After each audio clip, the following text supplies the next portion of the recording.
हुक्म सुनो, तैयार हो जाओ। उत्तर दी के वो बदमाश मेरे लू परिवार वालों को छूने की हिम्मत करते हैं। आज मैं उन्हें बता दूंगा कि जुनशेन 2 शब्द कैसे लिखे जाते हैं। जी बड़ी बहन, किंग युआन को पकड़ लिया गया। मैं तैयार हूँ। दुश्मन सेनापति यान बेईशी मेरा सिर मांग रहा है, उसकी औकात नहीं है। मैं अभी सेना लेकर जाता हूँ और किंग युआन को वापस लाता हूँ। जिहिंग, बड़ी बहन जानती है कि तुम परेशान हो, लेकिन उत्तरी सीमा पर बर्फ और तूफान है। इस बार जाने के बाद पता नहीं कब वापस आओगे। यह प्याला पी लो। बड़ी बहन दाझो की राजधानी में तुम्हारी जीत की वापसी का इंतजार करेगी। ठीक है बड़ी बहन, चिंता मत करो। किंग युआन मेरा चचेरा भाई है, मैं अपनी जान देकर भी उसकी रक्षा करूंगा।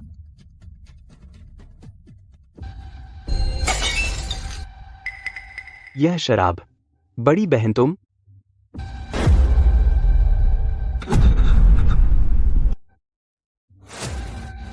यह क्या हो रहा है? कोई है? बड़ी बहन। इसे पकड़ो। बहन, तुम लोग क्या कर रहे हो?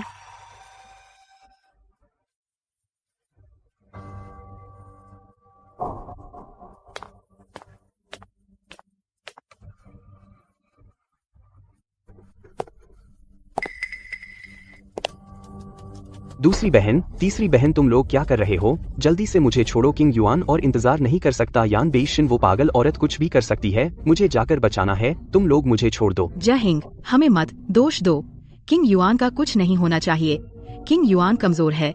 वह उत्तरी सीमा की धूल और हवा बर्दाश्त नहीं कर सकता। तो क्या मुझे सहना चाहिए? जीशिंग, हमें मत दोष दो। हम भी लू परिवार के लिए कर रहे हैं। तुम दाझो के सेनापति हो। जीना मरने से ज्यादा काम का है। बेईदी लोग तुमसे डरते हैं। शायद वे तुम्हें मरने न दें। जीना, यही तुम्हारा जीने का तरीका है?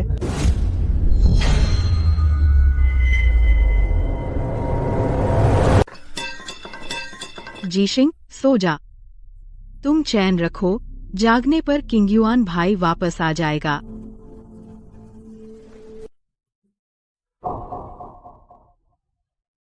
लू जिंगशु,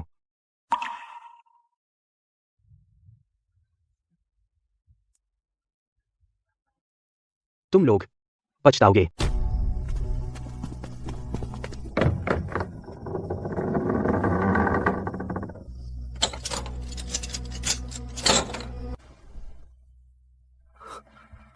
तो यह है वो बहन जिसकी मैंने 20 साल रक्षा की।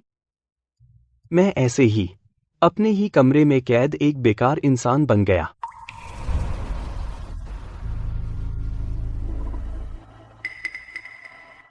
जनरल बाईमागुआन पहुंचने पर सब ठीक हो जाएगा। और सह लो। सहना। जब लू जिंग्याओ ने तुम्हें भेजा था, क्या तुम्हें नहीं बताया कि मेरा यह पैर बेकार हो चुका है? मुर्दे को सहने की जरूरत नहीं। तीसरे सेनापति भी लू परिवार के लिए। जब लू परिवार की बड़ी बहन ने मेरी हड्डियां तोड़ी तो कहा लू परिवार के लिए। तीसरी बहन ने मुझे जेल की गाड़ी में डाला और कहा लू परिवार के लिए। तुम्हारा लू परिवार मेरी टूटी हड्डियों पर चल रहा है, एक बाहरी की रक्षा करने के लिए। जनरल, पानी पी लीजिए। माफ कीजिए। जनरल, दाझो में अब कोई लू जनरल नहीं है।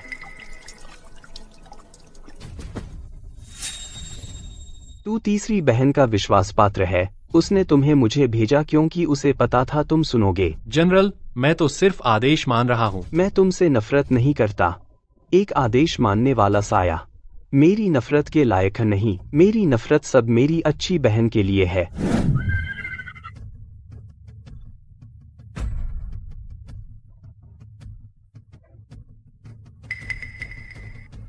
मुझे छोड़ो। जीव चाचा, दीदी, मुझे बहुत ठंड लग रही है। यह जीशिंग भैया, इतना खून कैसे बह रहा है? किंग युआन, मत देखो। दीदियां यहाँ हैं। हम अभी तुम्हें घर ले चलते हैं।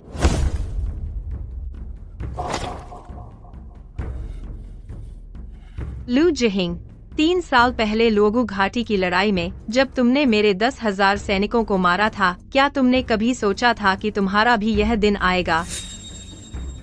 यान शुआई, आदमी हम वचन के अनुसार ले आए हैं। कृपया यान शुआई, अपना वादा निभाएं। क्या किंग युआन को छोड़ देंगे? यह है तुम्हारे दाझो का सेनापति, दाझो की रीढ़, लू जिंगशु। देखो तो वह अब बस एक ऐसा आदमी है जो चल भी नहीं सकता, घुटनों पर बैठकर भीख मांगने वाला बेकार आदमी। यह है वह बहन जिसकी मैंने 20 साल रक्षा की। उस आदमी की सुरक्षा के लिए वे लू परिवार की गरिमा भी छोड़ सकते हैं। शू दीदी, जिंगशू दीदी। किंग युआन, किंग युआन, डरो मत, कोई बात नहीं। ठीक है, अब दीदी तुम्हें घर ले चलेंगी। वे 3 लोग उसे एक ऐसे घेरे में बंद कर दिया जिसमें से कोई निकल न सके, मानो वह दुनिया की सबसे कीमती चीज हो। और मैं, जिसके पैर उन्होंने खुद तोड़ दिए, उसकी अदला बदली के लिए इस्तेमाल किया गया मोहरा, उनकी नजरों में मैं एक फेंका हुआ कचरा बन चुका हूँ। बस देख लिया, यह है वह बहन जिसके लिए तूने अपनी जान लगा दी। ले जाओ।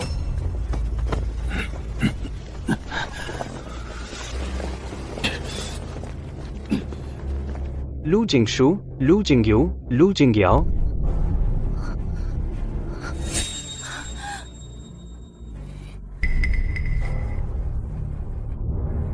जहिंग भैया, तुम्हारी यह हालत देखकर बहुत दुख हो रहा है। तुम लोगों ने दाझो के सेनापति का इस्तेमाल किया एक कमजोर आदमी को वापस पाने के लिए। याद रखो, एक दिन दाझो का विशाल साम्राज्य तुम्हारी आज की मूर्खता के कारण लाशों से पट जाएगा।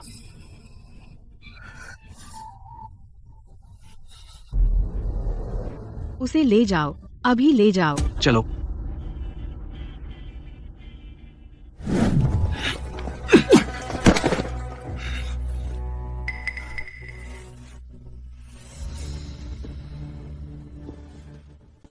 लू जीशिंग, 3 साल पहले लुओगु घाटी में तूने मेरे 10,000 बहादुर सैनिकों को मार डाला, मेरे सबसे बहादुर सहायक सेनापति को मार डाला।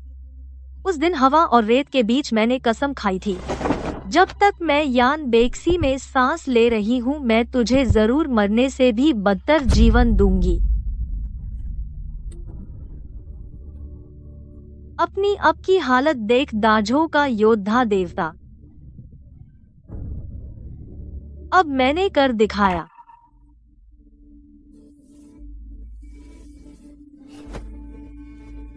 नीचे ले जाओ और मौत की कोठरी में डाल दो।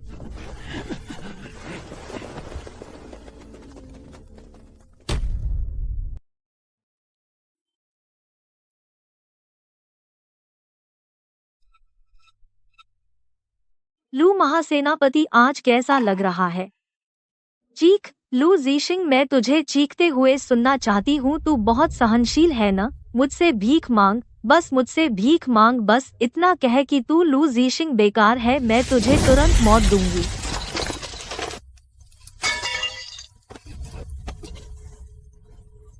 मैं देखूंगी तू कब तक सहता है। यान बेक्सी, तू मेरी इच्छा शक्ति को नष्ट नहीं कर सकती, क्योंकि मेरी इच्छा शक्ति उस समय जब उन 3 औरतों ने मेरी दोनों टांगें तोड़ दी थीं पहले ही बाइमा दर्रे पर मर चुकी थी।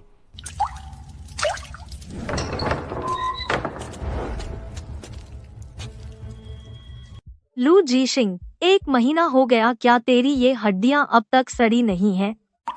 बहुत सहन मत कर, शायद तू अभी तक नहीं जानती तेरी वो तीनों प्यारी बहनें अब तो दाझो राजधानी में बहुत लोकप्रिय है, बहुत रुतबा है उनका। उन्होंने दाझो सम्राट को बताया, कहा कि तेरी कमान में गलती हुई, लालच में आकर आगे बढ़ गया, जिससे हार और कैद हुई, और यहाँ तक कि बेक्सुर लिन किंगयुआन को भी फंसा दिया, उसे खतरे में डाल दिया।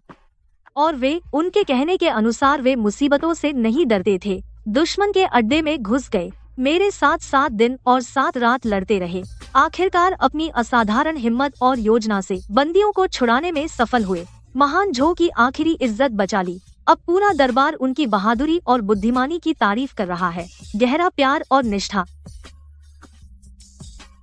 जहाँ तक तेरे बीमार चचेरे भाई की बात है, सम्राट ने उसे यिलिए जियांझू की उपाधि दी।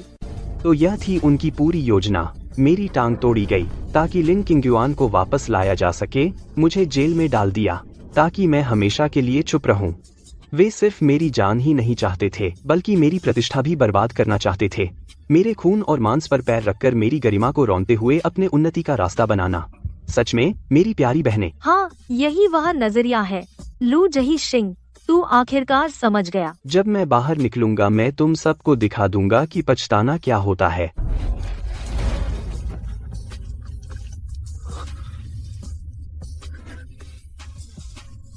लू सेनापति, पहले हम कट्टर दुश्मन थे। तेरा चेहरा देखकर मुझे उल्टी आती थी, लेकिन अब गौर से देखूं तो तेरा चेहरा कुछ हद तक खूबसूरत भी लगता है। बहुत अफसोस है, बता तेरी वे सगी बहनें, उन्हें इतना कैसे मन करा तुझ जैसे अनमोल भाई को खुद मेरे हवाले कर दिया कि मैं तुझे प्रताड़ित करूं।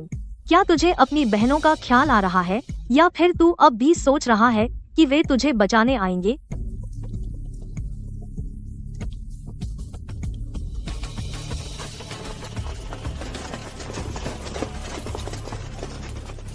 तुम लोग आमतौर पर बहुत सम्मान करते हो न दा झो के योद्धा देवता से, ये तुम्हें सौंप दिया गया है।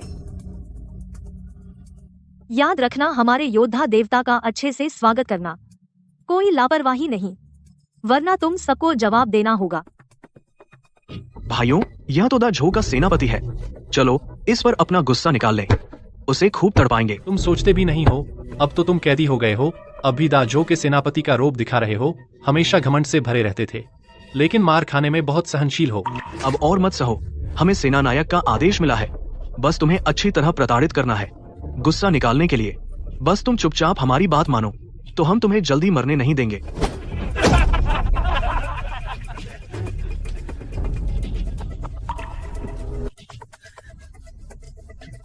तुम क्यों हंस रहे हो?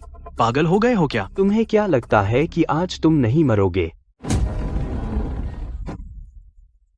जनरल, मैं देर से आ गई।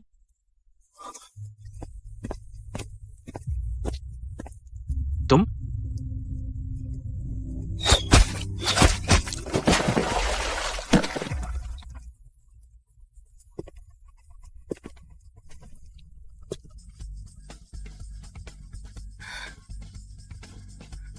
मैं नाकाबिल हूँ कि सेनापति को इस तरह अपमान सहना पड़ा। फेंग युआन, यह बेईदी का कवच तुमने पहना है, बहुत प्रभावशाली लग रहा है। बेईदी में 7 साल तक छिप कर रही। अगर यह पद नहीं होता तो इस समय सेनापति की रक्षा कैसे कर पाती? बाहर के पहरेदारों को संभाल लिया गया है। यान बेईशी, वह जहरीली औरत आज रात सेनापति के तंबू में दावत कर रही है। यही वह समय है जब सुरक्षा सबसे कमजोर है। 7 साल हो गए। फेंग युआन, तुम इस पद पर 7 साल रही हो। मैं हमेशा दा झो में था। उन 3 औरतों का दिल निकालकर मुझे दिखाने का इंतजार कर रहा था। उन्होंने कर दिखाया। Feng yuan. जनरल, बाहर का रास्ता साफ हो गया है। गाड़ी यिंग परिवार के पास इंतजार कर रही है। कोई जल्दी नहीं। जाने से पहले एक और कर्ज वसूलना है।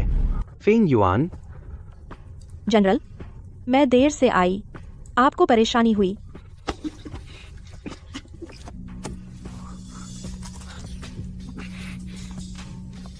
धीरे।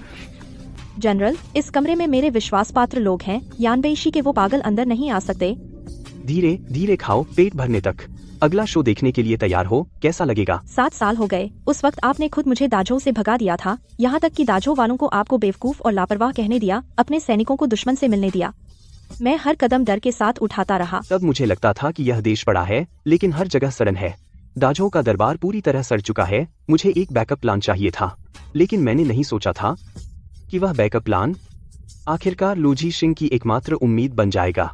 इन 7 सालों में मैंने आपके दिए झूठे सच्चे सैन्य सूचनाओं के सहारे बेदी के सैनिकों की लाशों पर कदम रखते हुए इस उप सेनापति के पद तक पहुंची। सबको लगा कि मैं दिल से शामिल हो गया हूं, यहाँ तक कि यानबेइशी के लिए तीर भी खाया। किसी को मेरी असली पहचान पर शक नहीं। फेंग युआन ने मुझे बताया। बाहर हालात कैसे हैं? यानबेइशी आज रात अपने तंबू में बड़ी दावत दे रहा है। दाजो के युद्ध देवता को जिंदा पकड़ने की खुशी में बेदी के ज्यादातर सेनापति वहाँ मौजूद हैं। छावनी की सुरक्षा पिछले 6 महीनों में सबसे कमजोर है। जिंदा पकड़ लिया? मेरी वो तीनों प्यारी बहनें जरूर राजकुमारी को बचाने की खुशखबरी राजधानी भेज चुकी होंगी, है ना? हाँ, वे बाहर घोषणा कर रहे हैं कि आप लालच में आकर आगे बढ़ गए और कमान संभालने में गलती की, जिससे हार हुई और आप पकड़े गए। वो तीनों बहनें दुश्मन के इलाके में घुस गईं और मुश्किलों के बावजूद बंधक को बचा लाईं। बहादुर और समझदार और वफादार। अब पूरे दाजों में उनकी बहादुरी और समझदारी की तारीफ हो रही है।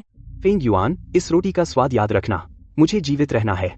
यह जान लू परिवार की सेना के हजारों सैनिकों की आत्माओं ने मौत के मुंह से वापस खींची है। मुझे मरना नहीं चाहिए, सिर्फ जीना ही नहीं बल्कि सबसे लंबा जीना है। जिन्होंने मेरा कर्ज लिया है मैं उनसे एक एक इंच वसूलूंगा। सेनापति, आपके पैर। यानबेशी वो कमीना, मैं उसे चीर डालूंगी। मैं सच में मरने लायक हूँ। मुझे पहले ही आपको बचाने के लिए अपनी जान दे देनी चाहिए थी। मेरे पैर बेकार हो गए हैं। अपने आंसू बंद करो। टूट गए तो अच्छा हुआ। टूटने के बाद मैं कभी उम्मीद नहीं रखूंगा कि ये खून के रिश्तेदार मेरी मदद करेंगे।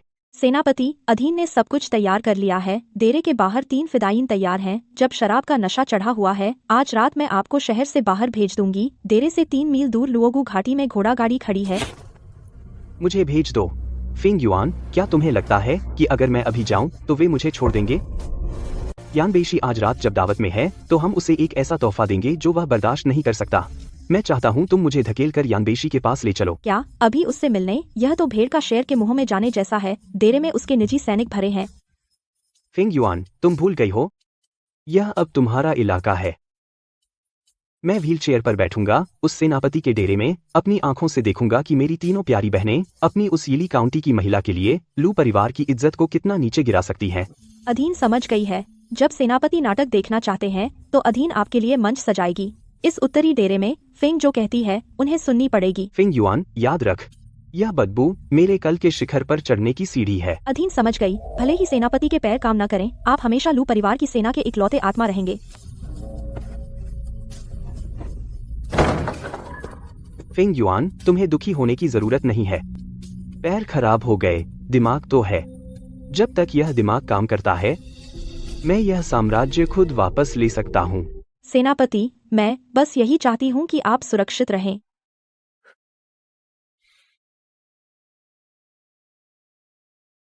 मुझे ले चलो।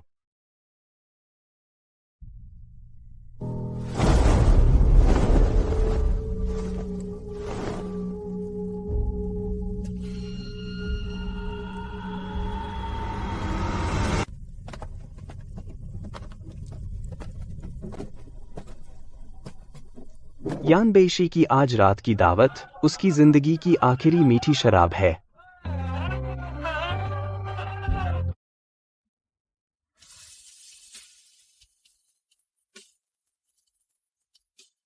नाटक शुरू हो गया है। सुना है, यान शुआई आज रात उस द झो योद्धा को हम लोगों के हवाले करेगा। कैसा योद्धा? अब तो बस एक टूटी टांगों का बेकार आदमी है। हम लोग यह शराब खत्म करके उस झेलखाने में भी झांकने चलेंगे। हिलना मत, उन्हें जाने दो।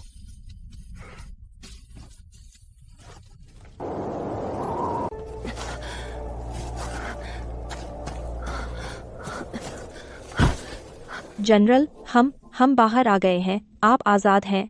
आजादी? मैं बच गया, लेकिन इसकी कीमत मेरी टांगे हैं। वह युद्ध घोड़ा जो मेरे साथ मौत से खेला, वह सब कुछ जो मुझे दाजोऊ का सेनापति बनाता था। जनरल, जब तक जान है सब फिर से शुरू हो सकता है। फिर से शुरू होना? फेंग युआन, अच्छे से देख लो। आज से इस दुनिया में अब कोई दाजोऊ का सेनापति लू जीशिंग नहीं रहा। अब लू जीशिंग बस एक व्हीलचेयर पर जीवन बिताने वाला बेकार आदमी है। लेकिन इसी बेकारी की वजह से मैं और साफ साफ देख पा रहा हूं कि उन करीबियों की हड्डियों में कितना गंदा खून बहता है। जनरल, चाहे आप कैसे भी हों, मैं आपकी आजीवन अनुयायी रहूंगी।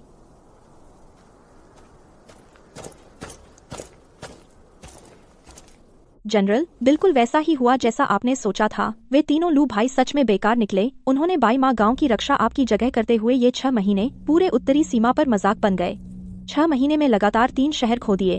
अब यानबेशी की सेना उन्हें भेड़ों की तरह हाँकते हुए यूनछोंग शहर में घुसा रही है। अब वह शहर मुर्दा शहर है। अनाज की आपूर्ति बहुत पहले खत्म हो चुकी है। उस शहर के सैनिक और वे तीनों भाई मौत के मुंह में हैं।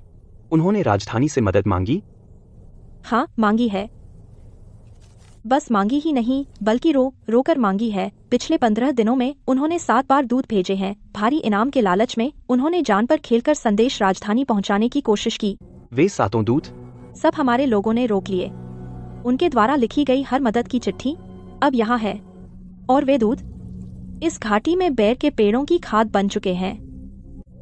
चिट्ठियों में क्या लिखा है? बस सेना की कमी का रोना या जिम्मेदारी से पल्ला झाड़ना? बड़ी बहन लू जिंगशु ने सम्राट से रोते हुए विनती की, कहा कि अगर मदद नहीं आई तो यूनछोंग शहर जरूर गिर जाएगा। उसने पत्र में लिन किंगयुआन का भी जिक्र किया। महाराज से विनती है कि लिन किंगयुआन की सेवाओं को देखते हुए लू परिवार के इस आखिरी वंश को बचा लें। लू परिवार के इस आखिरी वंश को बचा लें। इस समय आकर अपनी प्यारी काउंटेस की रक्षा कर रहा है।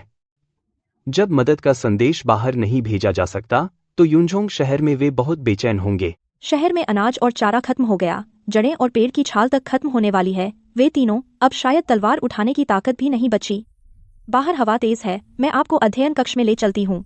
ठीक है।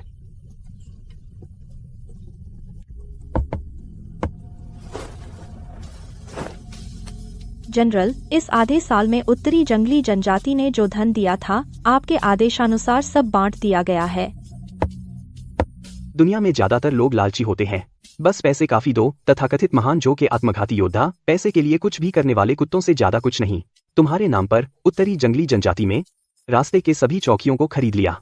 अब यूनझोंग शहर बाहरी लोगों की नजर में जीत की खबरें आ रही हैं, लेकिन अंदर वालों की नजर में वह एक ऐसी कब्र है जहां से आवाज भी नहीं निकलती। यह राजधानी की ओर से है। सम्राट केवल उनके बताए गए विजय परिणाम देखता है, उन्हें घेराबंदी की सच्चाई बिल्कुल नहीं पता। वे संदेशवाहक जो बाहर निकले, जिन्होंने हमें देखा, वे सब चुप हो गए। मैं लू जिंगशु को उस बर्बाद शहर में उसकी प्रतीक्षित मदद, मैं चाहता हूँ कि वह अपने लोगों को एक एक करके गिरते देखे और उसकी तथाकथित महिमा को धीरे धीरे खत्म होते देखे।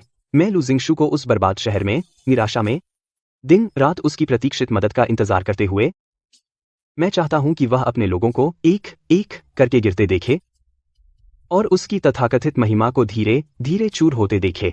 जनरल, यह जाल बुनने के लिए आपने इस आधे साल में लगभग अपनी सारी ऊर्जा खर्च कर दी। आपका शरीर, दिल और दिमाग, बस अगर मैं खुद उनकी आखिरी उम्मीद को चूर चूर कर दूं, भले ही मेरा सारा खून सूख जाए तो क्या?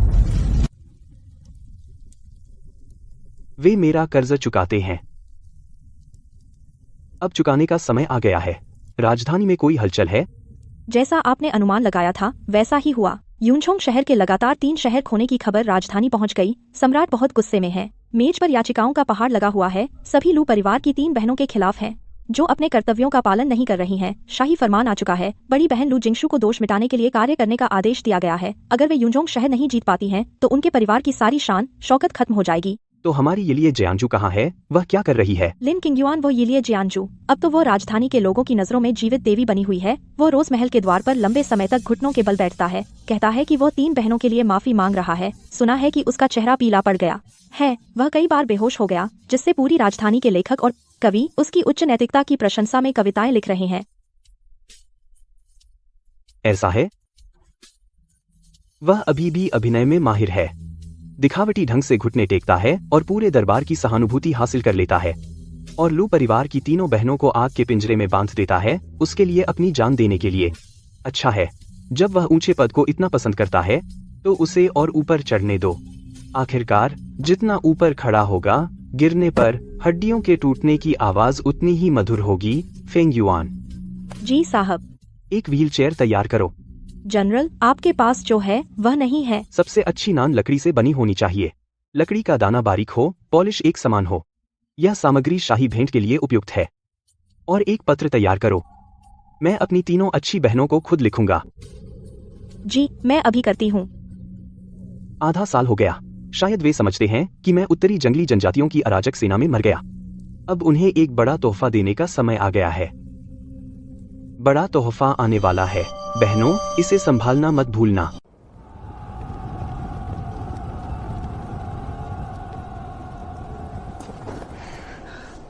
बड़ी बहन, नीचे के अधिकारियों ने अभी सूचना दी है। अन्न भंडार में पुराना चावल भी नहीं बचा है। जो बचा है वह लगभग 3 दिन चलेगा।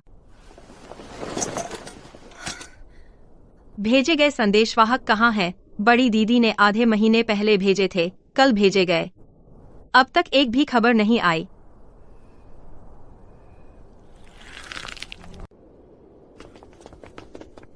जनरल, क्या राजधानी से मदद जल्द आएगी?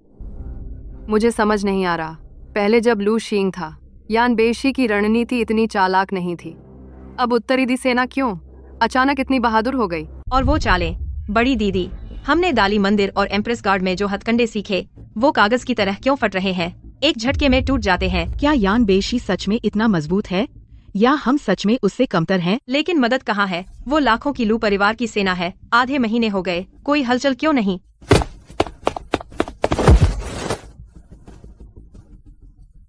रिपोर्ट रिपोर्ट तीनों जनरल, शहर के बाहर कोई आया है। जल्दी बताओ, क्या राजधानी से मदद आ गई? क्या दाझो का झंडा है? कितने लोग आए? नहीं नहीं, बस एक बघी, एक आदमी, और बघी पर एक बड़ी सी चीज ढकी हुई है। तुम एक आदमी, एक बघी, क्या बेकार चीज है? मैंने नीचे से झांक कर देखा, उस बघी पर एक कुर्सी लगती है। चाहे वो इंसान हो या भूत, यह आधे महीने में एकमात्र खबर है। शहर का दरवाजा खोलो।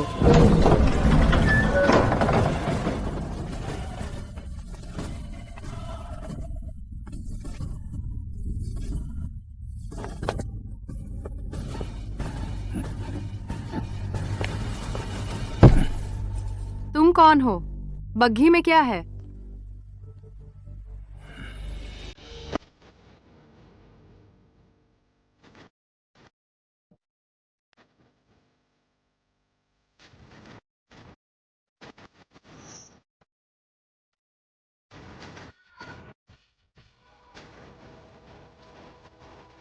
यह लकड़ी का कटोरा, यह सुनहरी रेशमी लकड़ी है।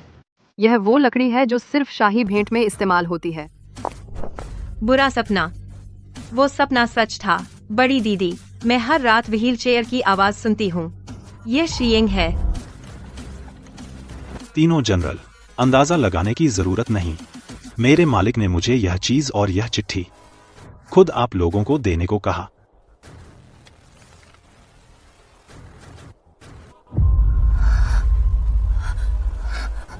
वो मुहर, बड़ी दीदी, क्या यह वही नहीं जो तुमने खुद शींग के लिए बनाई थी? इस मुहर का हर नक्श मैंने खुद घिसा है। वह मरा नहीं, वह अभी भी जीवित है। इस युनझोंग शहर में इस विपत्ति के समय उसने यह व्हील चेयर भेजी है। क्या वह हमसे हिसाब मांगने आया है?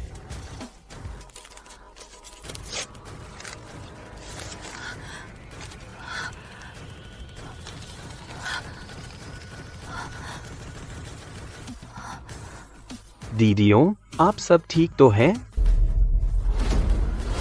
पहले टांग तोड़ने का एहसान आज एक अकेले शहर के साथ लाखों सैनिकों और नागरिकों की जानों से चुकाऊंगा। मदद कभी नहीं आएगी, मदद कभी नहीं आएगी, कभी नहीं आएगी। किंग युआन कमजोर है, यमलोक का रास्ता दूर है। तुम लोग उसका ख्याल रखना।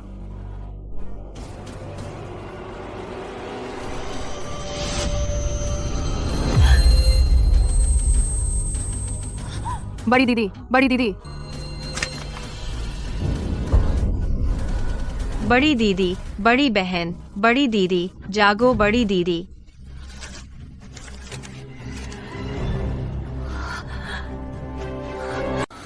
वही है, सच में वही है। लू झीशिंग है। वह मरा नहीं, वह इन 6 महीनों से बेईदी में था। सारे बुरे सपने उसने बनाए, उसने मदद रोक दी। वह चाहता है कि हमारा पूरा लू परिवार उसकी टांगों के साथ दफन हो। साफ साफ बताओ, वह अभी भी जीवित है?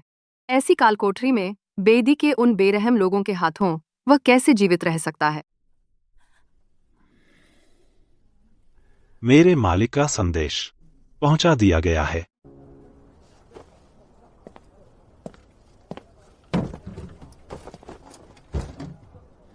अब विदा।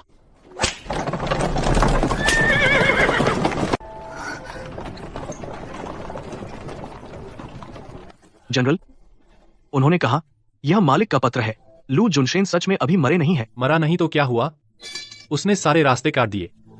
मदद नहीं आएगी। हम उसकी सगी बहनें हैं।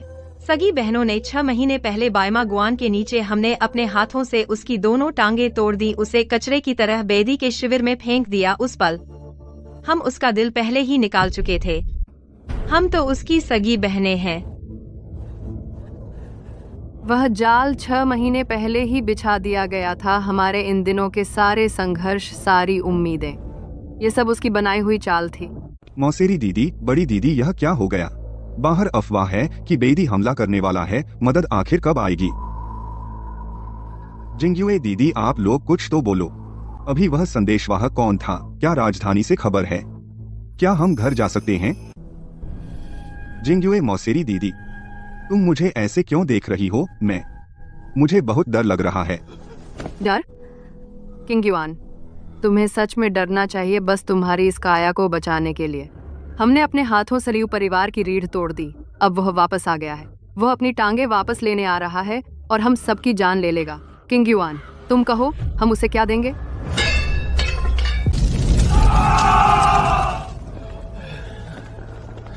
ये है दाझो के चुने हुए सैनिक, बिल्कुल भेड़ काटने जितना आसान।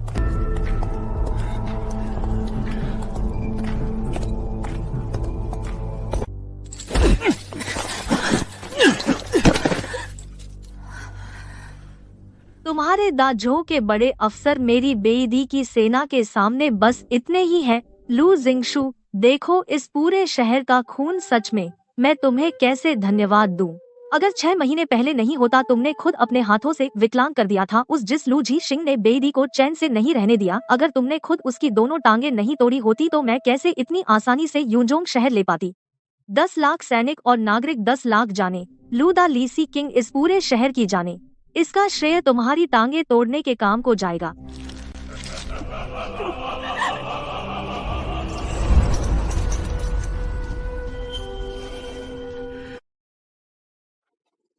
मैंने पहले ही कहा था, तुम्हें पछताना पड़ेगा।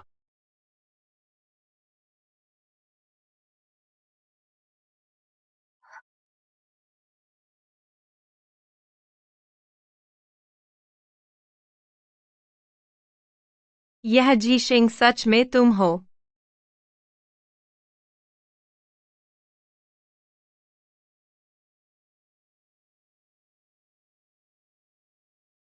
तुम हो? तुम बेईदी लौट आए। इस 6 महीने का हिसाब और वे गायब हुए संदेशवाहक, सब तुम्हारी योजना थी। तुम यह पागल हो।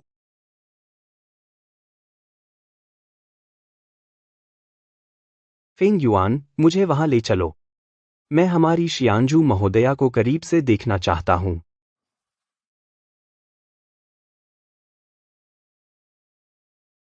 कजिन, कैसे हो? सब ठीक? यह कैसा चेहरा है?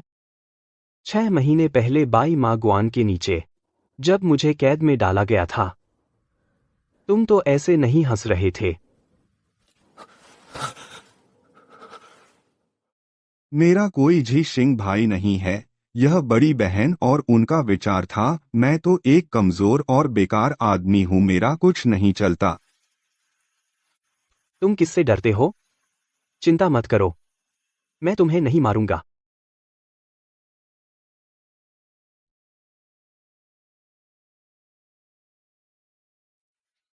तुम्हें मार देना तो बहुत आसान है।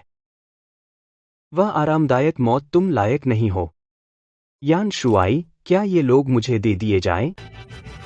बेशक लू जूशी, अगर तुमने योजना नहीं बनाई होती तो यूनजोंग शहर लेने में कितना समय लगता पता नहीं। ये अब तुम्हारी जीती हुई चीज है, तुम उन्हें कैसे चाहते हो? लू जूशी, इन 6 महीनों में पूरे बेईदी में कोई नहीं है जो तुम्हारी बात न मानता हो। तुम्हारा हर युद्ध व्यू, हर चाल, हर चीज ऐसे काम करती थी जैसे उसे सब पता हो, सीधे लू परिवार की सेना के गले में उतरती थी। यह यान शुआई के सैनिकों की बहादुरी थी, मैं तो बस व्हीलचेयर पर बैठकर बातें करता रहा। जूशी, यह खिताब यान बेईशी ने खुद दिया था। इस घेराबंदी की लड़ाई में मैंने उसके लिए जो भी योजनाएं बनाई, हर एक ने लू परिवार की सेना की सुरक्षा को तोड़ दिया। वे जिस घुड़सवार सेना पर गर्व करते थे, मेरे हाथों में कागज की तरह कमजोर हो गई। लू जुनशी, तुम विनम्र क्यों हो रहे हो? अब तुम मेरे उत्तरी दी नामक सेना में हो, एक के नीचे लाखों के ऊपर कौन मना कर सकता है? तुम चाहो तो वे तुम्हारी हथेली की मिट्टी है।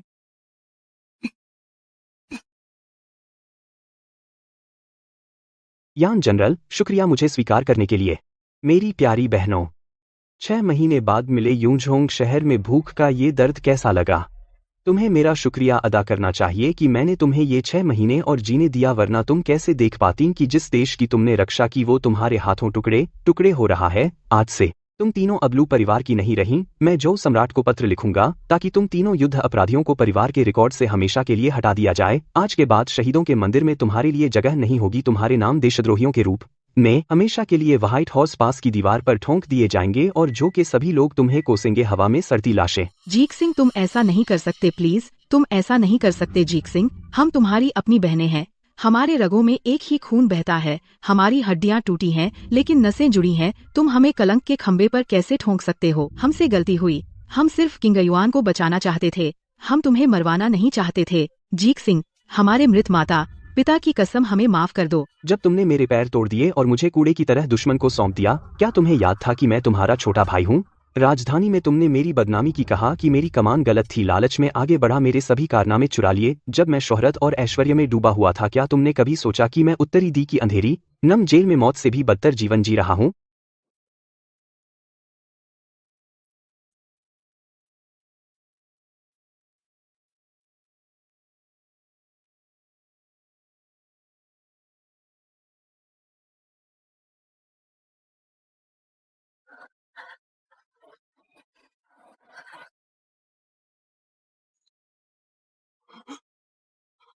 और तुम? नहीं नहीं जिन भैया, मैं किंग युआन हूँ, तुम्हें किंग युआन सबसे प्यारा है। बेदी का शिविर दास शिविर हमेशा एक सेवक की कमी रहती है। एक चीज मैं सोचता हूँ कि उस यिली जयांजू के उच्च पद के साथ वह उस स्थान के लिए बिल्कुल उपयुक्त होगी।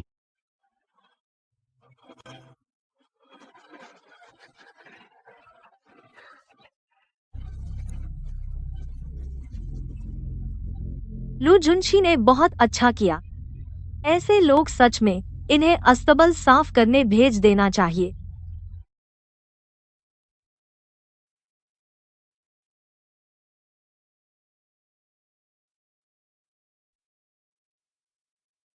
जनरल,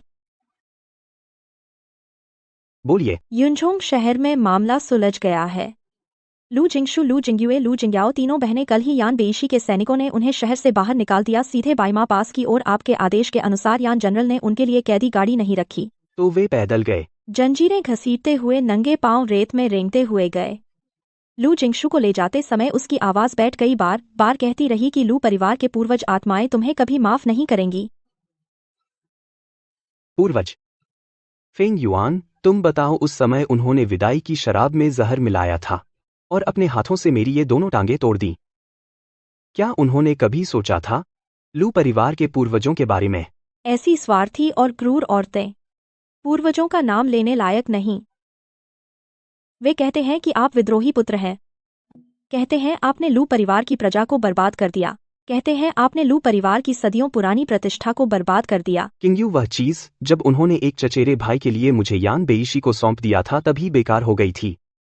बाइमा पास एक अच्छी जगह है जहां मेरी टांग टूटी थी, उन्हें वहां भेजकर इस रक्त संबंध को पूरा किया। लिन किंग युआन को भी भेज दिया गया। यान जनरल ने आपकी सलाह मानी, उसे सीधे बेदी के सबसे निचले शिविर में फेंक दिया। सुना है वहां सबसे नीच लोग कैद हैं। उसकी क्या प्रतिक्रिया थी? सिपाहियों के पास आने से पहले ही वह इतना डर गया कि उसके पेशाब निकल गए। यान जनरल कहते हैं कि वह अब पूरे दिन कोने में बेवजह हंसता रहता है, शायद वह पागल हो गया है। पागल होना ही अच्छा है, पागल ही उस नरक में जीने के लायक है। तड़पते रहे मगर मरे नहीं। फेंग युआन, बताओ क्यों मुझे जरा भी खुशी नहीं हो रही? क्या इसलिए कि लू परिवार खत्म हो गया? लू परिवार तो बहुत पहले खत्म हो चुका था। वो लोग, वो बातें सब अतीत बन गए। मैंने पूरे 6 महीने लगाए खुद को नरक से निकले एक राक्षस में बदलने में। मैंने सोचा था कि जब उन लोगों के नाम मिट जाएंगे तो मुझे राहत मिलेगी। जनरल, आप बहुत थक गए हैं। इन 6 महीनों में आप सुबह से रात तक जुटे रहे, आपकी मानसिक शक्ति बहुत खर्च हो गई। फेंग युआन, तुम कहते हो मुझे खुशी क्यों नहीं हो रही? क्या इसलिए कि वह बहुत पहले खत्म हो गया? वो लोग, वो बातें सब अतीत बन गए। लू परिवार तो बहुत पहले खत्म हो चुका था। वो लोग, वो बातें सब अतीत बन गए। अब से लू जिंगशु अब महान दाली मंदिर का प्रमुख नहीं रहा। लिंग किंगयुआन अब प्यारा चचेरा भाई नहीं रहा। बदला चुक गया, नफरत भी खत्म हो गई। लेकिन नफरत के सहारे के बिना इस टूटे फूटे शरीर में और क्या बच सकता है? लू जीक सिंह नाम, क्या उसे भी उन लोगों के साथ उस पीली रेत में मर जाना चाहिए? मैंने पूरे 6 महीने लगाए खुद को नरक से निकले एक राक्षस में बदलने में और अपने हाथों से एक जाल बुना। मैंने सोचा था कि जब उन लोगों के नाम मिट जाएंगे तो मुझे राहत मिलेगी, लेकिन अब मैं सिर्फ खालीपन महसूस कर रहा हूँ। मैं आखिर कर क्या रहा हूँ? जनरल, आप जीत चुके हैं। वे अब पीड़ा में हैं, डर में है। क्या यही नहीं चाहते थे आप? जीत गया। हाँ, मैं जीत गया। मैंने अपने युद्ध, घोष और आधी जिंदगी की इज्जत से यह अंजाम पाया। लेकिन फेंग युआन, मेरे दिल का वह गड्ढा और बड़ा हो गया है। अब मुझे कहाँ जाना चाहिए? जनरल, आप चाहे जैसे भी हो जाएं और इस दुनिया में चाहे लू परिवार न रहे, मेरे मन में महान झोऊ के लू सेनापति हमेशा जीवित रहेंगे। फेंग युआन, हुजूरी में हूँ।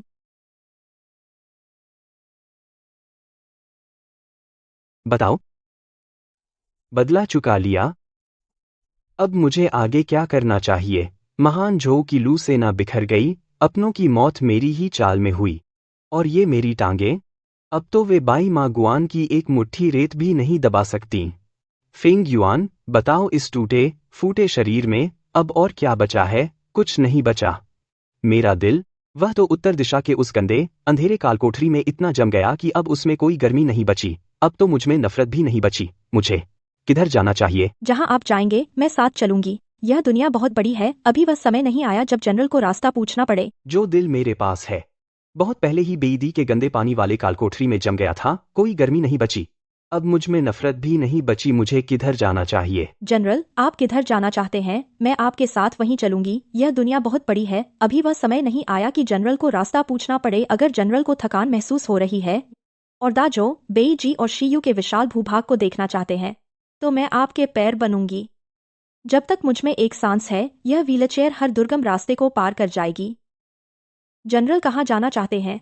हम वहीं चलेंगे। अगर जनरल अब से अपना नाम छुपाकर रहना चाहते हैं तो मैं आपके लिए एक शांत जगह ढूंढूंगी। हम वहाँ फूल उगाएंगे और चाय पियेंगे। चाहे बाहर कितना भी उथल पुथल हो, कोई भी जनरल की शांति भंग नहीं कर पाएगा। लेकिन अगर जनरल ने दुश्मनों का खून अभी तक नहीं पिया है और अगर जनरल चाहते हैं कि यह दुनिया और वह बादशाह जो सिंहासन पर बैठा है जान जाए कि असली दाझो की रीढ़ कौन है, तो इस दुनिया की सारी सेना आपके इशारे पर होगी।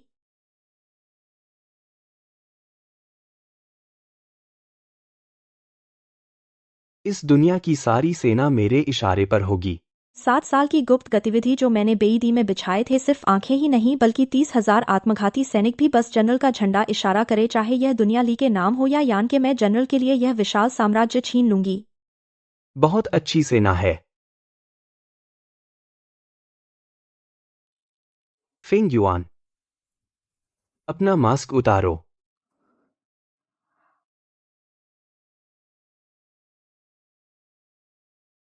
वह मास्क जो सूरज डूबते वक्त चमक रहा था, उसकी चमक से मेरी आंखों में जलन हो रही थी।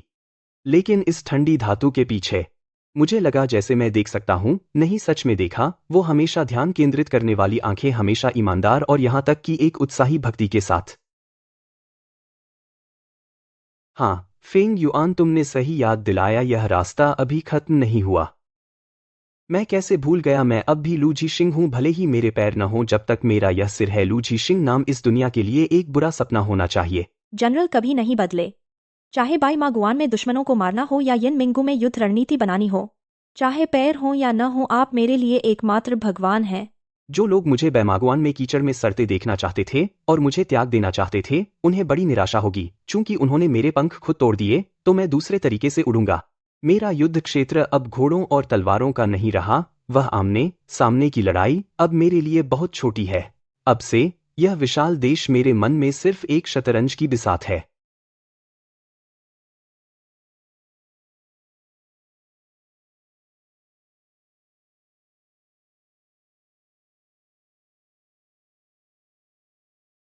फेंग युआन, हाँ सेनापति।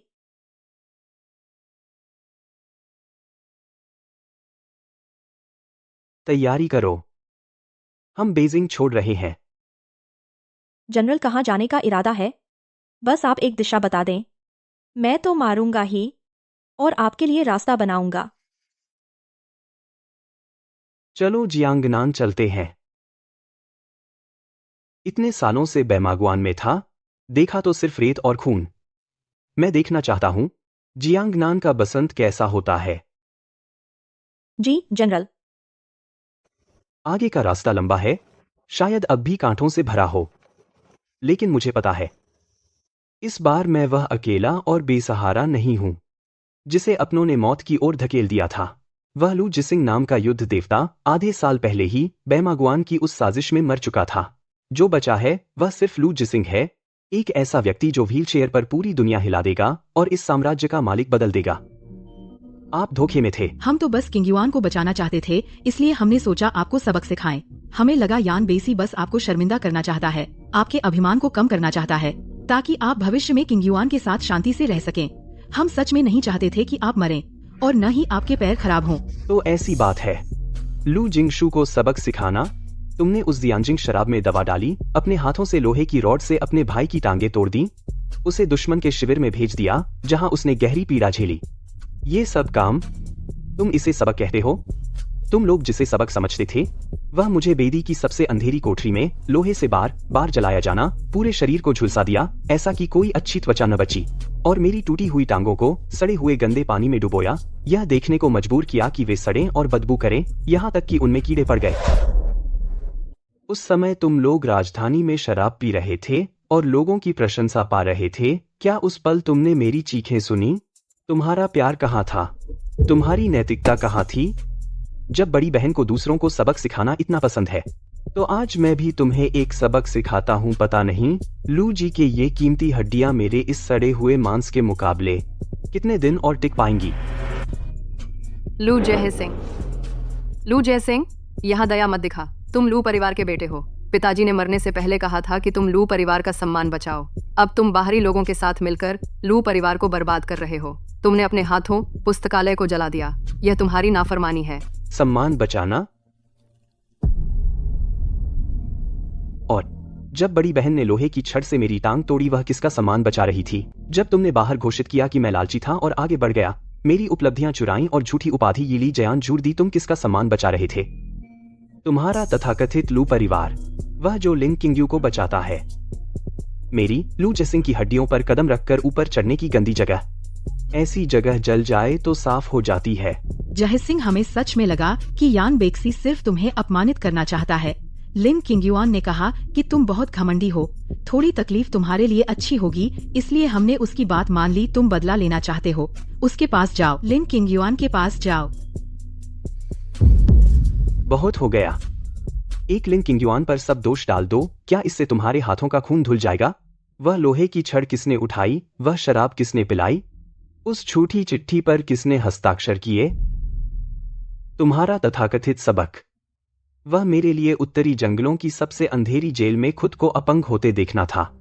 और मैं तुम्हें जो सबक दे रहा हूं, फेंग युआन, उन्हें बताओ कल क्या दिन है? कल दोपहर बाई मागुआन फांसी की जगह सम्राट ने आदेश दिया है। लू परिवार की 3 बहनों ने देशद्रोह किया और देश को बर्बाद किया, सेनापति को धोखा दिया। उन्हें कानून के अनुसार सजा दी जाएगी। नहीं, तुम हमें नहीं मार सकते। मैं तुम्हारी दूसरी बहन हूँ। मैंने तुम्हें घुड़सवारी सिखाई थी। मैंने तुम्हारे साथ तलवार का अभ्यास किया था। लू जयसिंह, तुम एक गद्दार जानवर हो। फेंग युआन, यहाँ की हवा बहुत गंदी है। जनरल साहब। जी शिंग, मत जाओ, हमें बचाओ। मैं तुम्हारी सगी बहन हूँ, मुझे बचाओ। मैं तुम्हारे सामने घुटने टेक रही हूँ। सगी बहन? जिस पल मैंने तुमसे रुकने की गुहार लगाई थी, तब से मेरी कोई बहन नहीं है।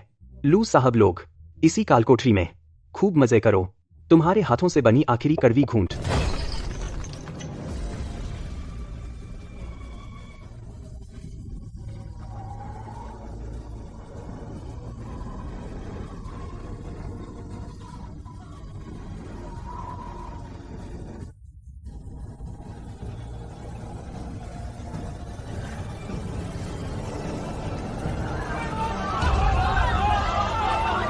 देशद्रोहियों, बाई माँ गुआन से बाहर निकलो। हम तुम जैसे जानवरों की हड्डियां नहीं खरीदते। सेना के देवता को मार डाला। तुम्हारा लू परिवार पूरा वफादार था। तुम तीनों ने सब कुछ बर्बाद कर दिया।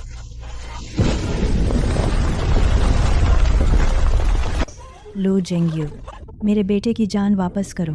अरे कातिल, मेरा बेटा युनझो शहर में मर गया। वह फाटक के नीचे तुमसे दरवाजा खोलने की गुहार लगा रहा था। वह मदद मांग रहा था और तुम लोग तुम लोग उस लिन नाम के बीमार आदमी को बचाने के लिए जानबूझकर फाटक नहीं खोला। मेरा इकलौता बेटा, मुझे वापस दे। मैंने नहीं, हम तो सिर्फ बड़े मकसद के लिए थे, बड़े मकसद के लिए।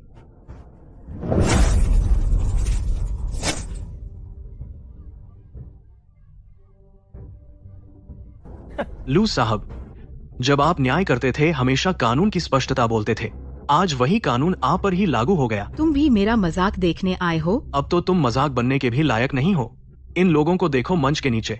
तुम कभी दालीसी में थे, सबके आदर्श रक्षक थे, लेकिन अब तुम क्या हो? अब तुम इस द झो कानून के तहत सबसे गंदा और नीच कैदी। सड़क के कुत्ते भी तुम पर पैर रख सकते हैं। दूसरी बहन, तुमने सुना? सत्ता यही है जो हम चाहते थे। हमने लिन किंग युआन की जान बचाई, लेकिन पूरी दुनिया के लोग हमारी जान के प्यासे हो गए।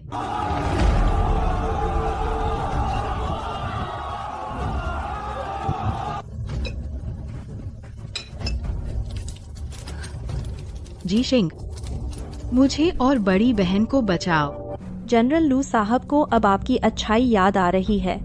उस मंच पर कुछ घंटे बिताने के बाद उसने शायद अपनी पूरी जिंदगी में जिनसे कभी नहीं मांगा, सबसे मांग लिया। उसे बचाओ। जब लू साहब दालीसी के मुखिया थे, मुझे सिखाया था द झो का कानून, जान के बदले जान। समय आ गया है, फांसी दो।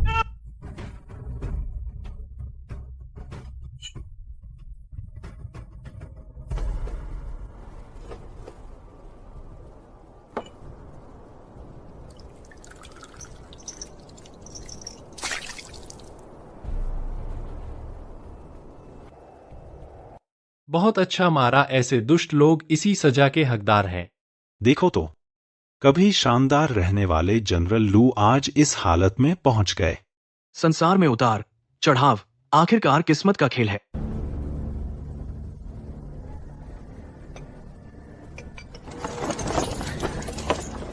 जाही सिंह, मुझे बचाओ। बड़ी बहन को बचाओ।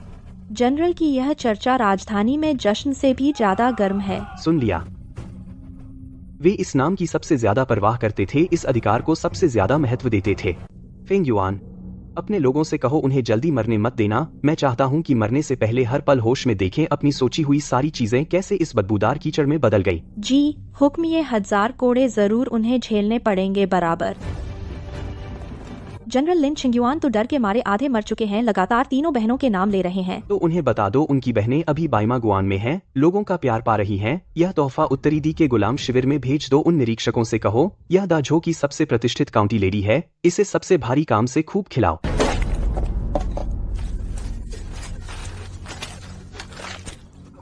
मुझे छोड़ो, मैं काउंटी लेडी हूँ। मैं सम्राट द्वारा नियुक्त यिली काउंटी लेडी हूँ। तुमने गलत पकड़ लिया।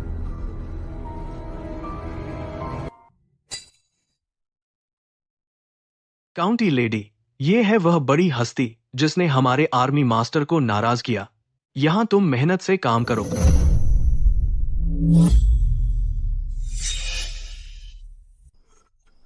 नहीं, मत मारो।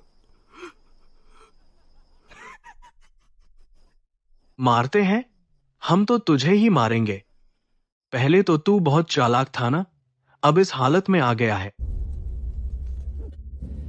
सुना है तूने ही चाल चली थी हमारे आर्मी मास्टर के पैर तोड़ दिए गए आर्मी मास्टर, अब तो वह हमारे उत्तर के प्रसिद्ध बड़े आदमी हैं। यहाँ सब आर्मी मास्टर के प्रशंसक हैं। अगर तू नहीं होता शायद हम उत्तरी दी इतने सफल नहीं हो पाते युनझोंग शहर पर कब्जा करने में। मैं काउंटी लेडी हूँ। मैं द झो की काउंटी लेडी हूँ। बड़ी बहन मुझे बचाने आएंगी। वे मुझे सबसे ज्यादा प्यार करते हैं। वे मुझे दुख नहीं होने देंगे। कौन आएगा तुझे बचाने? हूँ।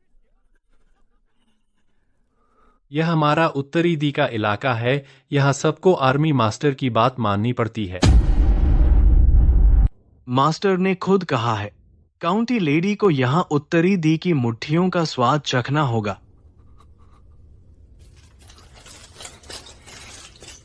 वो नए आए माल सब अपना सिर ऊपर करो। उठो, काउंटी लेडी साहब, अस्तबल साफ करने का काम आ गया है।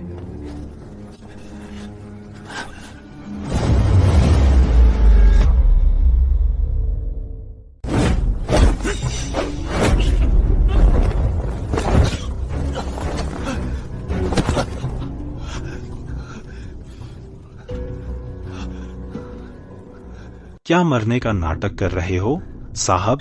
जल्दी करो। क्या देर लगा रहा है? यह घोड़े के गोबर की बाल्टी साफ नहीं होगी। आज रात खाना नहीं मिलेगा। मैं जियानजू हूँ। मैं दाझो का जियानजू हूँ। बड़ी बहन और बाकी लोग मुझे बचाने आएंगे। मैं जियानजू हूँ।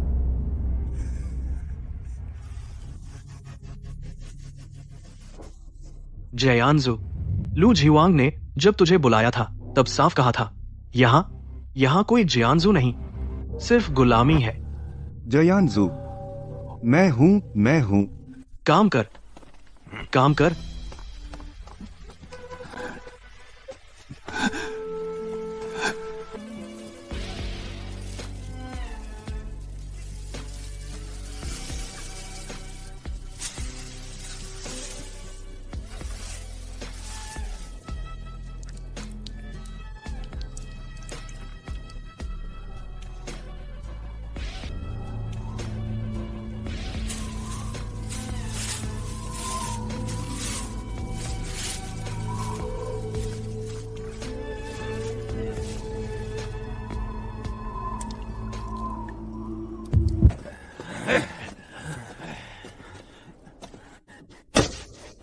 सुना है इस अस्तबल में दाझो का एक आदमी बंद है, और वही बहादुर जियांजू।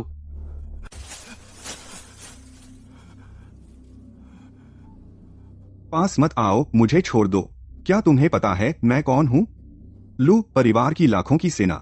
वे अभी हमला करने आने वाले हैं। अरे भाइयों, ये अभी भी सपने देख रहा है। लू परिवार की सेना। तू अभी लू की 3 औरतों के आने का इंतजार कर रहा है? वे आएंगी। उन्हें मुझसे बहुत प्यार है। प्यार करते हैं तुझे? तो देख ये क्या है। ये हमें बाइमा गुआन की गश्त में मिला था। तेरी वे 3 बहनें। दुश्मन से मिलकर देश धोखा देने का आरोप पक्का है। दाझो के सम्राट ने खुद हुक्म दिया। उपनाम छीन लिया गया, सूली पर चढ़ाया गया, 1000 कोड़े सहे। असंभव। कैसे नहीं हो सकता? वे अभी बाइमा गुआन की दीवार पर उल्टे लटकाए गए हैं। गिद्धों ने उनके पेट फाड़ दिए हैं। वह नजारा सच में लू परिवार की शानदार तस्वीर है।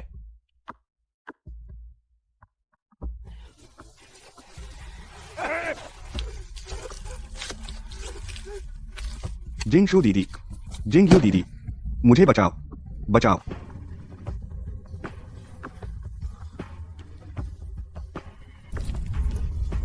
दीदियों, तुम कहाँ हो? तुम मुझे सबसे ज्यादा प्यार करती हो। क्विंग युआन, जल्दी आओ और इन सबको मार डालो। पहले की तरह मुझे बचाओ और बाहर निकालो। सुना तूने? तेरा ताबीज कीचड़ बन गया। लू झीसिंग, तू ही है ना? तूने ही उन्हें मारा। लू जनशी ने कहा, तुझे जिंदा रखना है, तुझे इस गुलाम शिविर में रखना है। दिन ब दिन, पल पल लू परिवार का उसका कर्ज पूरा चुका देना।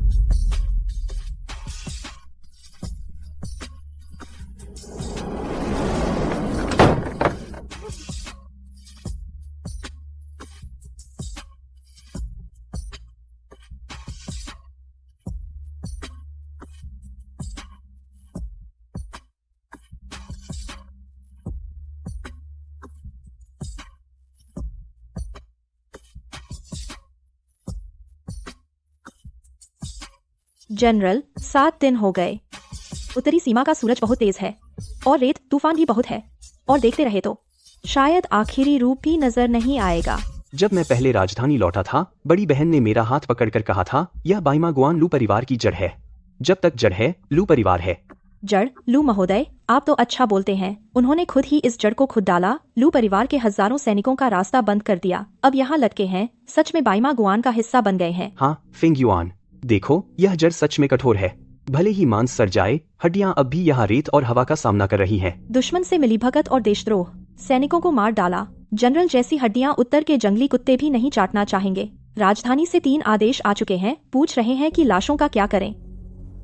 निपटान, उन्हें लटका रहने दो। इस दर्रे के ऊपर नीचे की आत्माएं देखें। लू परिवार के दाली सीकिंग, हुबू शिलांग और जोंगलांग जियांग आखिरकार कैसे अपना कर्ज चुकाते हैं। 7 दिन, ये 3 कंकाल पूरे 7 दिन रेत और हवा से कटे गले। जब उन्होंने विदाई की शराब में दवा मिलाई थी, शायद उन्होंने नहीं सोचा था कि आखिर में उनके साथ लिन क्विंग युआन नहीं, बल्कि यह चारों ओर की रेत और गिद्ध होंगे। जनरल, गाड़ी तैयार है। मिंगई पहले ही जियांगनान जा चुका है, हमें चलना चाहिए। चलो। यह बाईमा गुआन, मैं लू झीशिंग फिर कभी नहीं लौटूंगा।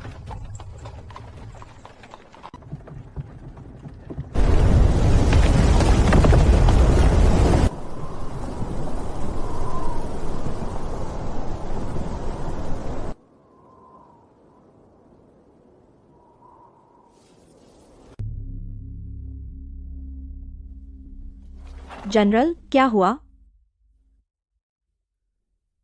कुछ नहीं। वह बड़ी बहन है। लू जिंगशु? शायद वह भी जियांगनान देखना चाहती है। इस बाल के टुकड़े का मालिक कभी दाली कार्यालय की लाल कलम चलाता था, अनगिनत जीवन मृत्यु के आदेशों पर हस्ताक्षर किए और मेरे उसके अपने भाई की मृत्यु की तारीख भी तय की। जनरल, वह गंदी चीज है, हाथ मत लगाइए, मैं इसे अभी रेगिस्तान में फेंक देता हूँ। नहीं, जियांगनान बहुत दूर है, रास्ता बहुत लंबा, वे जाने के लायक नहीं।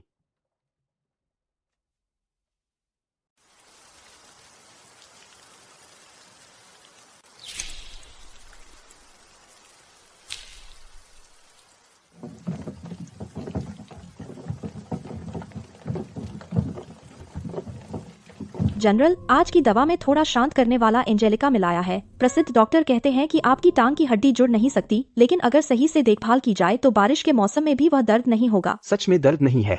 यहाँ जियांगनान में आधा महीना बिताने के बाद लगता है जैसे पहले उत्तरी सीमा के बाईमा गुआन में बिताए दिन पिछले जन्म का पुराना सपना था। उत्तरी सीमा, बस चारों ओर पीली रेत और न धुलने वाली खून की बदबू।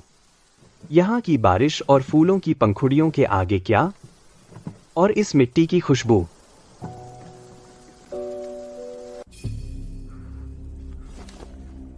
जनरल, राजधानी वाले आखिरकार बैठे नहीं रह सके। यह अभी आया हुआ गुप्त पत्र है। क्या? वह सम्राट जो ऊंचे सिंहासन पर बैठा है? मुझ इस बेकार को याद करने लगे।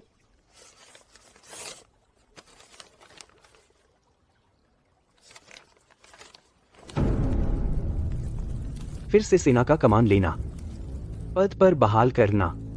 उसने बहुत अच्छा सोचा है। अब लू परिवार की 3 बहनें मार दी गई हैं। लू परिवार उस अंदरूनी कलह में पूरी तरह बर्बाद हो गया। दा झो की सेना बिखर गई है, उत्तर के दुश्मन ताक में हैं। वे नए सेनापति स्थिति को संभाल नहीं पा रहे हैं। सम्राट बस एक आज्ञाकारी और उपयोगी जो उनके गड़बड़ को सुधार सके, एक उपकरण मात्र। पहले मैं अपनी बड़ी बहन का, पूरे लू परिवार का अफसोस।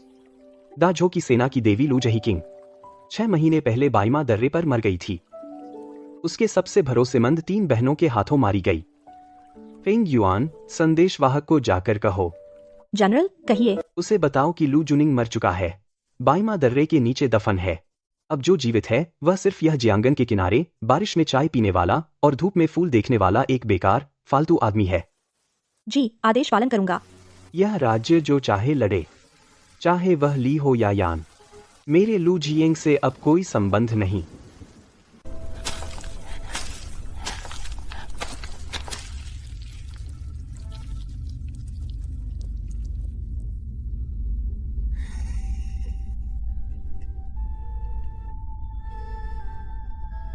बड़ी बहन जिनशु दीदी, देखो मैंने तुम्हारा नाम बिल्कुल साफ कर दिया है। क्या बाहर बर्फ गिर रही है? जल्दी देखो, बाईमा दर्रे पर बर्फ गिरते हुए देखने में बहुत सुंदर लगती है। जिनशु दीदी, चलो राजधानी वापस चलें, ठीक है?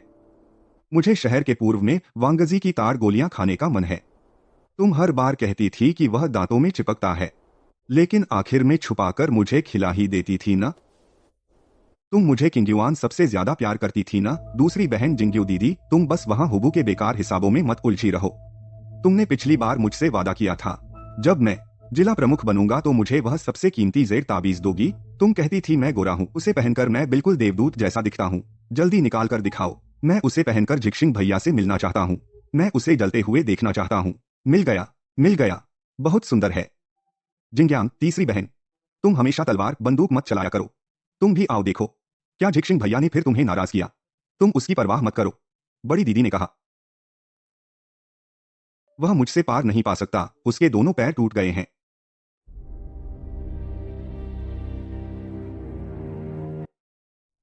तुम फिर से यहाँ चिल्ला रहे हो? पूरे दिन एक टूटी हुई दीवार के सामने अभिनय करते रहते हो। तुम्हें थकान नहीं होती? मेरे कान पक गए हैं सुनते सुनते। कौन कौन बोल रहा है? क्या बड़ी दीदी ने तुम्हें मुझे घर ले जाने के लिए भेजा है या तीसरी दीदी सेना लेकर आ गई है? जल्दी से रक्षा करो, जियांजू महल वापस आ रहा है। घर? महल?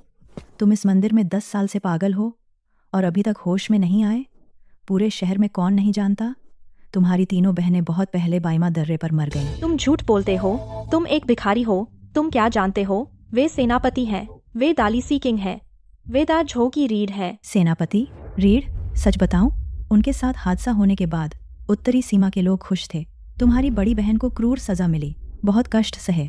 दूसरी और तीसरी बहन को बाइमा दर्रे के बुर्ज पर रखा गया, लगातार 7 दिनों तक नहीं हटाया गया। वे अब उस दीवार के नीचे हैं, एक भी अच्छा कपड़ा नहीं मिलता। तुम किसकी प्रतीक्षा कर रहे हो? भूत के आने का इंतजार कर रहे हो? नहीं, वे मुझे नहीं छोड़ेंगे। बड़ी दीदी कहती थी कि मैं उनका दिल हूँ। लू जजिंग, तुम मुझे बचाने क्यों नहीं आए? तुमने कहा था न कि मेरी हमेशा रक्षा करोगे। तुम विकलांग हो, तुम झूठे हो। खा लो, यह उस झूठे ने भेजा है तुम्हारे लिए। उस सेनापति ने कहा तुम्हें जीवित रहना होगा। तुम्हारी इस नीच हड्डी को इस दुनिया में कुछ और साल रहने दो। देखो कैसे लू परिवार का नाम मिट जाता है। जजियोंग भाई, मुझे भूख लगी है। किंगयुआन ने मान लिया कि गलती हुई। तुम मुझे घर ले चलो, मैं फिर कभी दीदी को तुम्हें मारने नहीं दूंगा।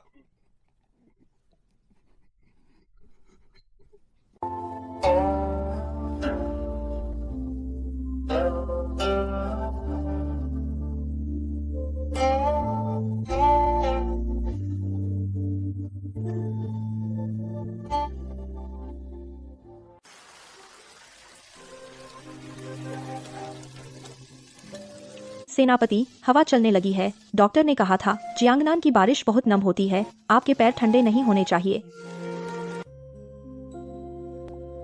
फेंग युआन, तुम मेरे साथ कितने साल हो गए? सेनापति, जब पुराने सेनापति के अधीन सेवा शुरू की थी, फिर 7 साल तक बेदी में गुप्तचर रही, फिर आपके साथ जियांगनान में छुपकर रही। लगभग 50 साल हो गए। 50 साल? यह जिंदगी काफी लंबी रही। इतनी लंबी कि मैंने अपनी आंखों से ऊंची ऊंची इमारतें खड़ी होते देखी और अपनी आंखों से कब्रें मिट्टी में मिलते देखी। राजधानी में हमारे गुप्तचर, उन्होंने संदेश भेजा था लिन किंगयुआन, जिसे पुराने नौकर ने अंदर लाया था। वह राजधानी के बाहर उस पुराने मंदिर में मर गया कल रात। फेंग युआन, क्या तुझे लगता है मैं जीत गया? जनरल, आप तो जीते ही हैं। लिन किंगयुआन इस हालत में पहुंच गया, पूरी दुनिया आपकी मर्जी से चल रही है। जीत गया? लेकिन देखो इस बगीचे में बेर के फूल, देखो क्या रंग लाल है। का लाल, बिल्कुल दक्षिण के सबसे शुद्ध सिंदूर जैसा। और आपकी सबसे पसंदीदा किस्म? मुझे तो लगता है यह उस साल बाइमा दर्रे के नीचे बहे खून जैसा लाल है। सोचता हूँ लू जिंगशु की मौत से पहले जब उसने मुझे वह बची हुई चाय गिराते देखा, उसकी आंखों से जो खून बहा। जनरल, वह सब बीत गया। वह खून, दक्षिण की 10 साल की बारिश ने उसे धो डाला। चाहे उस समय की दुश्मनी कितनी भी गहरी क्यों न रही हो, अब वह सब राख हो गया। त्वचा धुल सकती है लेकिन हड्डियां नहीं धुलती।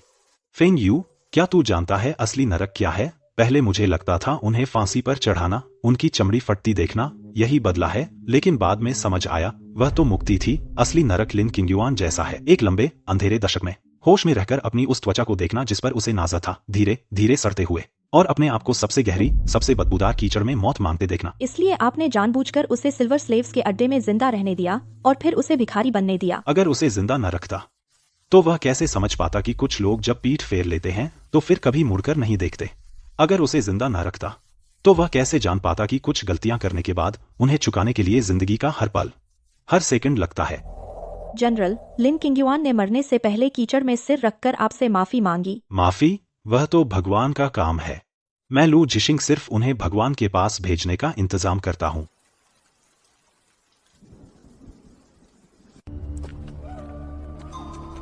फेंग युआन, नफरत खत्म हो गई। जनरल, यह तो अच्छी बात है। नफरत नहीं रही तो यह टूटा फूटा शरीर एक सूखे पत्ते जितना हल्का लगता है। सूखे पत्ते की भी जड़ होती है। मैं हमेशा आपके साथ रहूंगी। आपको खून का रंग देखते देखते थक गए हैं, तो मैं आपके साथ दक्षिण की बारिश और धुंध देखूंगी।